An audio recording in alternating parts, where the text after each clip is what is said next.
বিয়ে হওয়ার পর থেকেই মল্লিকা দেখে আসছে তার শ্বশুরবাড়িতে যৌথ পরিবারে ব্যক্তিগত ব্যাপারটাই যেন নেই। মল্লিকা বরাবরই খুব শান্ত, চুপচাপ ও নির্বিবাদী। আর নিজে চাকরি করে এইসব ব্যাপারে মাথা ঘামানোর সময় বা ইচ্ছে কোনোটাই তার হতো না।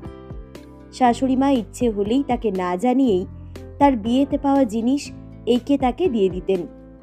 সবচেয়ে তার খারাপ লাগলো, শাশুড়ি মা একদিন তার বাবার দেওয়া কাশ্মীর থেকে আনা নতুন শালটা নিজের বোনকে দিয়ে দিলেন।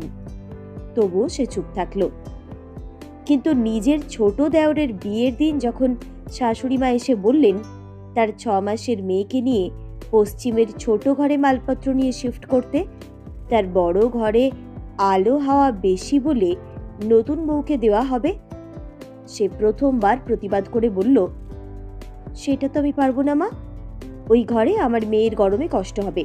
আপনি বরং আপনার নতুন বৌমাকে আপনার ঘরটা দিয়ে দিন। দক্ষিণের ওই ঘরটাই সবচেয়ে বড় আর খোলামেলা, তাই সেটাই সবচেয়ে ভালো হবে। আর এবার থেকে আমার ব্যাপারে কোনো সিদ্ধান্ত নেওয়ার আগে আমাকে জানিয়ে নেবেন।